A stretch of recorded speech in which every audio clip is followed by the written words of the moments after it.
शुरू। सुनहरे परिंदों के खूबसूरत पंखों पर सवार सांवले सपनों का एक हुजूम मौत की खामोश वादी की तरफ अग्रसर है। कोई रोक टोक सके कहाँ संभव है। स्टॉप। इस हुजूम में आगे आगे चल रहे हैं सालिम अली, अपने कंधों पर सैलानियों की तरफ अपने अंतहीन सफर का बोझ उठाए। लेकिन यह सफर पिछले तमाम सफरों से भिन्न है। स्टॉप। भीड़ भाड़ की जिंदगी और तनाव के माहौल से सालिम अली का यह आखिरी पलायन है। स्टॉप। अब तो वो उस वन पक्षी की तरह प्रकृति में विलीन हो रहे हैं जो जिंदगी का आखिरी गीत गाने के बाद मौत की गोद में जा बसा हो। स्टॉप। कोई अपने जिस्म की हरारत और दिल की धड़कन देखकर भी उसे लौटाना चाहे तो वह पक्षी अपने सपनों के गीत दोबारा कैसे गा सकेगा। स्टॉप। मुझे नहीं लगता कोई इस सोए हुए पक्षी को जगाना चाहेगा। वर्षों पूर्व खुद सालिम अली ने कहा था कि लोग पक्षियों को आदमी की नज़र से देखना चाहते हैं। यह उनकी भूल है। ठीक उसी तरह जैसे जंगलों और पहाड़ों, झरनों और आबशारों को वो प्रकृति की नज़र से नहीं, आदमी की नज़र से देखने को उत्सुक रहते हैं। स्टॉप। भला कोई आदमी अपने कानों से पक्षियों की आवाज़ का मधुर संगीत सुनकर अपने भीतर रोमांच का सोता फूटता महसूस कर सकता है। एहसास की ऐसी ही एक उबड़ खाबड़ जमीन पर जन्मे मिथक का नाम है सालिम अली।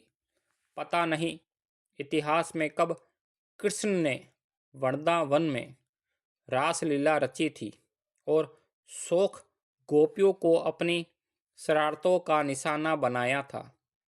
कब माखन भरे भांडे फोड़े थे और दूध छाली से अपने मुंह भरे थे।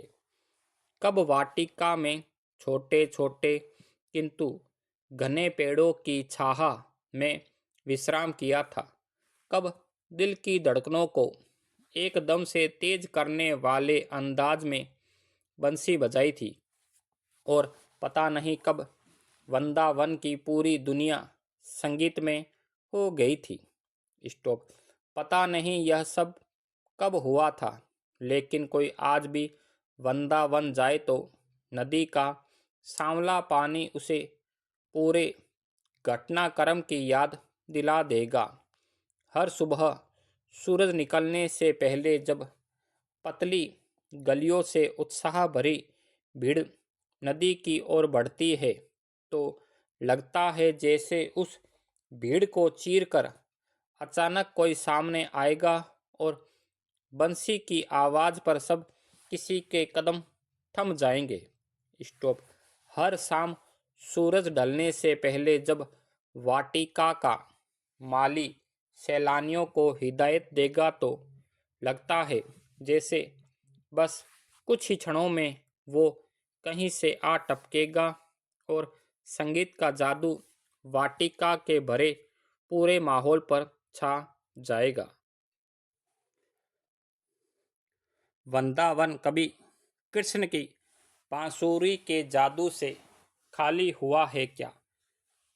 मिथकों की दुनिया में इस सवाल का जवाब तलाश करने से पहले एक नज़र कमज़ोर काया वाले उस व्यक्ति पर डाली जाए जिसे हम सालिम अली के नाम से जानते हैं। स्टॉप।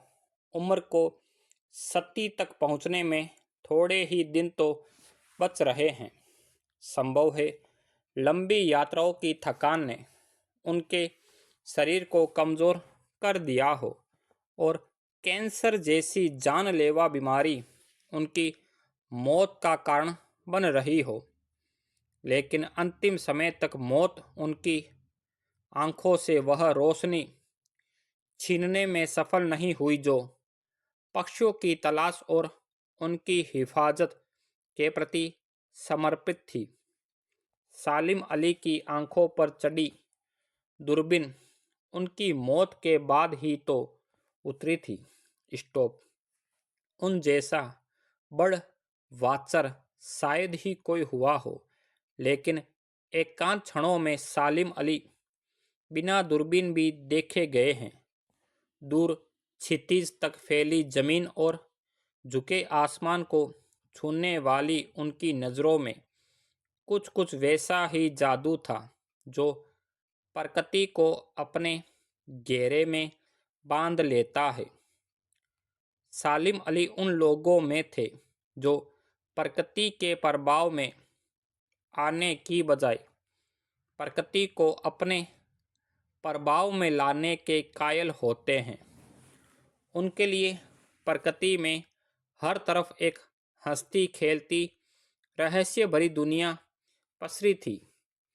यह दुनिया उन्होंने बड़ी मेहनत से अपने लिए गढ़ी थी। इसके गढ़ने में उनकी जीवन साथी तहमीना ने काफ़ी मदद पहुंचाई थी। तहमीना स्कूल के दिनों में उनकी सहपाठी रही थी। स्टॉप। अपने लंबे रोमांचकारी जीवन में ढेर सारे अनुभवों के मालिक सालिम अली एक दिन केरल की साइलेंट वैली को रेगिस्तानी हवा के झोंकों से बचाने का अनुरोध लेकर चौधरी चरण सिंह से मिले थे। वे प्रधानमंत्री थे। चौधरी साहब गांव की मिट्टी पर पड़ने वाली पानी की पहली बूंद का असर जानने वाले नेता थे। पर्यावरण के संभावित खतरों का जो चित्र सालिम अली ने उनके सामने रखा, उसने उनकी आंखें नम कर दी थी। स्टॉप। आज सालिम अली नहीं है, चौधरी साहब भी नहीं हैं। कौन बचा है जो अब सौंधी माटी पर उगी फसलों के बीच एक नए भारत की नींव रखने का संकल्प लेगा? कौन बचा है जो अब हिमालय और लद्दाख की बर्फीली जमीनों पर जीने वाले पक्षियों की वकालत करेगा? स्टॉप। सालिम अली ने अपनी आत्मकथा का नाम रखा था फॉल ऑफ ए स्पैरो। मुझे याद आ गया, D.H. लॉरेंस की मौत के बाद लोगों ने उनकी पत्नी फ्रीडा लॉरेंस से अनुरोध किया कि वह अपने पति के बारे में कुछ लिखे। फ्रीडा चाहती तो ढेर सारी बातें लॉरेंस के बारे में लिख सकती थी, लेकिन उसने कहा, मेरे लिए लॉरेंस के बारे में कुछ लिखना असंभव सा है। स्टॉप। मुझे महसूस होता है मेरी छत पर बैठने वाली गोरैया लॉरेंस के बारे में ढेर सारी बातें जानती है, मुझसे भी ज़्यादा जानती है। वो सचमुच इतना खुला खुला और सादा दिल आदमी था। मुमकिन है लॉरेंस मेरी रगों में, मेरी हड्डियों में समाया हो, लेकिन मेरे लिए कितना कठिन है उसके बारे में अपने अनुभवों को शब्दों का जामा पहनाना। मुझे यकीन है मेरी छत पर बैठी गोरैया उसके बारे में और हम दोनों ही के बारे में मुझसे ज़्यादा जानकारी रखती है। जटिल प्राणियों के लिए सालिम अली हमेशा एक पहेली बने रहेंगे। बचपन के दिनों में उनकी एयर गन से घायल होकर गिरने वाली नीले कंठ की वह गोरैया सारी जिंदगी उन्हें खोज के नए नए रास्तों की तरफ ले जाती रही। जिंदगी की ऊंचाइयों में उनका विश्वास एक क्षण के लिए भी डिगा नहीं।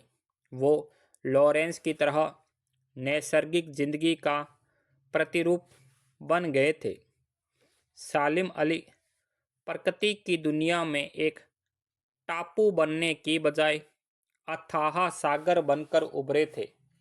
जो लोग उनके भ्रमणशील स्वभाव और उनकी यायावरी से परिचित थे, उन्हें महसूस होता है कि वो आज भी पक्षियों के सुराग में ही निकले हैं और बस अभी गले में लंबी दूरबीन लटकाए अपने खोजपूर्ण नतीजों के साथ लौट आएंगे। जब तक वो नहीं लौटते, क्या उन्हें गया हुआ मान लिया जाए? मेरी आंखें नम्न हैं सालिम अली, तुम लौटोगे ना? Full stop.